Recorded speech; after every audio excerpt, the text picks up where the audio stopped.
Et la prison ne me fera pas taire pour le bien-être de mes concitoyens.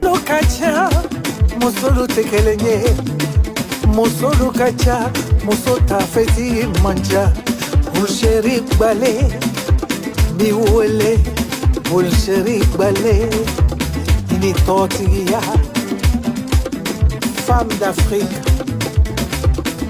femme merveilleuse, l'histoire de l'Afrique ne s'écrira jamais sans vos noms.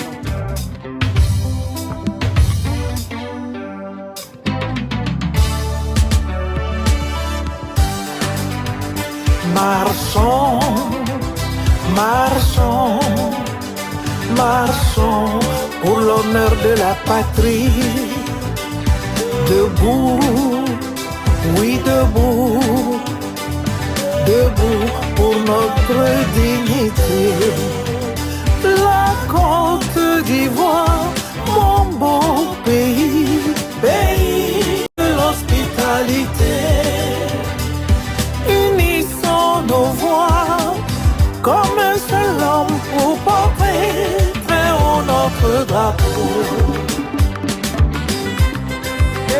Côte d'Ivoire, pays de l'hospitalité. Bonjour, bon après-midi, bonsoir les amis. J'espère que vous allez bien. Compromis les amis, chose faite. Voilà la conférence de presse de notre sœur Pulchérie Edith Ballet, hier, vendredi 17 février 2023. Je vous laisse l'écouter. À tout à l'heure. Bye bye. Citoyens, citoyennes, mesdames et messieurs les journalistes, amis de la presse, bonjour. Me voilà en liberté, mais privé d'une partie de mes droits. Il m'a été interdit par la justice de mon pays de tenir des propos en relation avec les faits qui ont justifié ma dernière incarcération, de même que d'autres interdictions dont je n'ai pas le droit de parler. Respectueuse de la justice, je ne peux que m'y plier, même si je sais qu'au-delà de ces injonctions, il ne m'échappe pas que je reste astreinte au respect du secret de l'information. Souffrez donc que je n'en parle pas. Mais les mots qui minent notre société sont si légion qu'il eût été inimaginable de me réduire à un silence absolu. C'est donc avec un réel plaisir que je vous retrouve ce matin après plus de 5 mois d'absence suite à ma détention qui ne se justifie pas en raison de ma qualité de membre de la société civile qui est une composante de l'expression de la démocratie au terme des dispositions de l'article 26 de la Constitution ivoirienne. Je m'oblige avant de poursuivre à remercier tous ceux et toutes celles qui m'ont apporté un soutien matériel et ou spirituel pendant ces moments difficiles, de même qu'à ma famille. Mes remerciements vont particulièrement à l'endroit du collectif de mes avocats, composé du bâtonnier Luc Kakou Adjé, maître Beneka Lambert, maître Eric Saki, maître Akaseripa Roseline et maître Momboyi Nyowimba. C'est pas un Congolais. Des présidents du PDCI, du PPACI, de GPS, de l'UDPCI, du PIT, de leader, de même que certains cadres de ces partis qui ont demandé ma libération, visité ma famille et apporté un soutien en prison. Des responsables du Parti communiste français qui ont demandé ma libération avec à leur tête le sénateur Pierre Laurent, vice-président du Sénat. Du député du Val d'Oise, M. Arnaud Le Gall, de la France Insoumise, de mon ami le professeur Michel Gali, politologue, du professeur Nicolas Beau, rédacteur en chef de Monde Afrique, du professeur Jean-François Juillard, rédacteur en chef adjoint du Canard enchaîné, de la diva de la musique africaine, Maman Aïcha Koné, qui m'a honoré à travers un single, de certaines organisations de la société civile ivoirienne, dont l'Observatoire ivoirien des droits de l'homme, OIDH, c'est la seule organisation de la société civile qui nous a manifesté un soutien permanent. De Séraphin Mao, président du mouvement des démocrates de Côte d'Ivoire, LDCI, des responsables de plusieurs confessions religieuses, de M. Yeo Kolocholoma, opérateur économique et premier vice-président de l'UNP, de certains agents du BNET, mes ex-collègues, de tous ceux de la diaspora qui se sont levés contre l'injustice dont je suis victime. Merci pour les marches, les publications et les soutiens financiers. Des représentants de ACI au niveau national et international, de tous les bancs qui m'ont soutenu avec à leur tête le chef de mon village, chef du canton Bokabo et président des chefs du département d'Oumé, vice-président des chefs de la région du Gord. Des médias panafricains, Afrique Média, For You Média, Ziana TV, Amtro TV, Elvic TV, de même que leurs journalistes, analystes et chroniqueurs.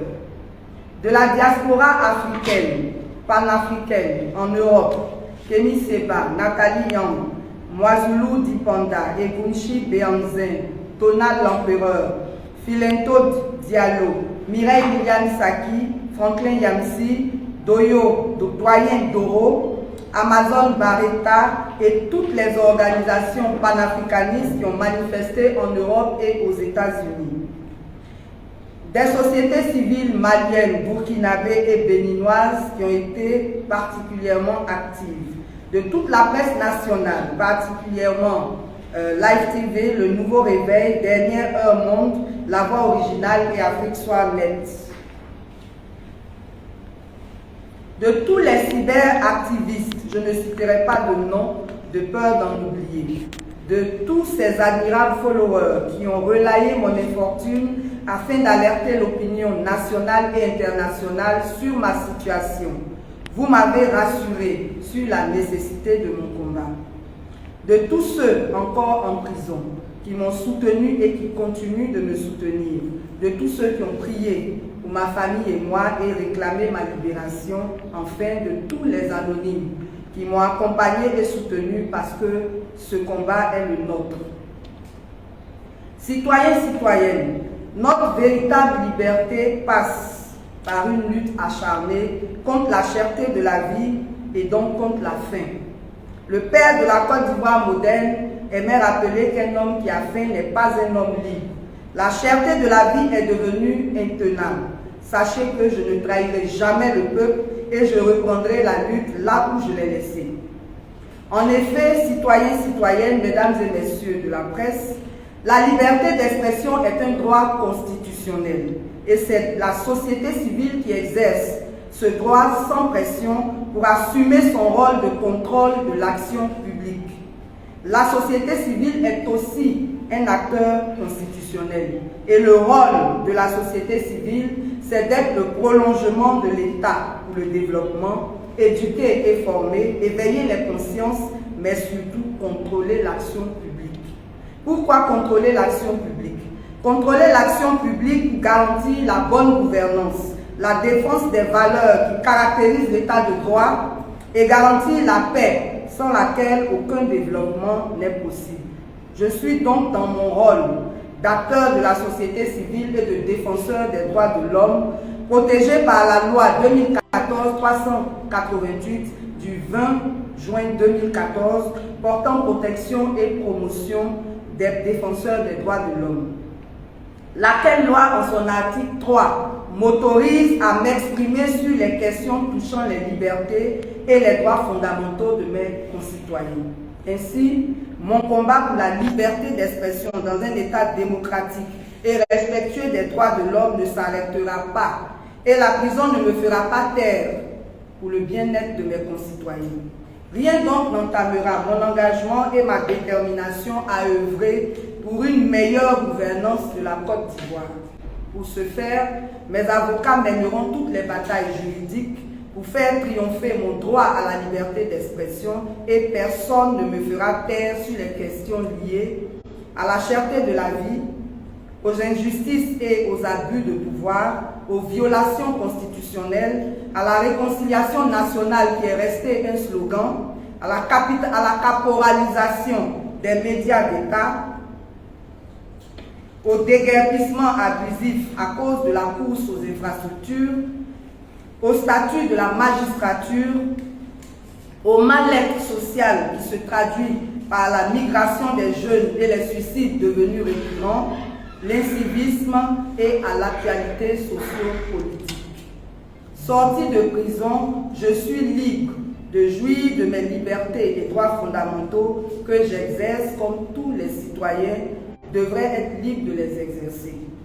Nous avons le devoir d'être solidaires pour demander de meilleures conditions de vie et un état de droit. Nous devons lutter ensemble contre les maux de notre société. Pour ma part, en ma qualité de responsable de la société civile, rien ni personne ne m'empêchera de revendiquer le meilleur pour le peuple. J'annonce donc solennellement que je suis de retour pour poursuivre le combat. Les mardis de Pulchéry Ballet reprendront à partir du 28 février 2023 avec la même verve. Que tous ceux qui veulent participer au combat suivent notre page officielle et soient à l'écoute. Nous vous invitons à nous rejoindre en appelant au numéro de téléphone suivant, le 07 00 84 85 81 pour adhérer. Les combats futurs s'annoncent et c'est ensemble que nous pouvons avoir la victoire. Pour les contributions financières, des lignes seront définies et elles seront publiées sur notre page officielle d'ici le lundi. Elles concernent évidemment ceux qui comprennent le sens de notre combat. Soyez tous fortifiés, soyons tous unis autour de la Côte d'Ivoire, car c'est ensemble que nous gagnerons le combat de la justice, de l'égalité, du partage équitable des richesses pour un mieux-être dans notre beau pays. Je vous remercie. Et oui, nous tirons à la fin de notre vidéo, les amis. Laissez en commentaire qu'en pensez-vous. Ah, en tout cas, notre soeur vraiment chier. Et a fait de courage. On l'a lavé vraiment à l'eau de courage. Waouh. Hein? Pulchéry Edith Ballet. Les amis, sur ce, moi, je vous laisse et on se parle tout à l'heure, les amis. Olé que on y va. Olé que. Olé que. Olé que. À tout à l'heure, les amis. Bye bye. Que dire, que faire quand l'injustice flagrante frappe mon pays de plein fouet? Que dire, que faire? 30 ans à lutter pour la démocratie, bâillonné, muselé, aucune lame, non, aucun couteau ne m'a jamais effleuré les mains. Que dire, que faire quand j'ai tout sacrifié? Moi qui un jour de septembre 2002 fus attaqué. Quand des démocrates sont assassinés, des populations sont massacrées et que je suis l'accusé. Que dire, que faire quand le crime court de victoire en victoire et grâce au balin? De Pretoria, Makoussi en passant par Accra et Lomé,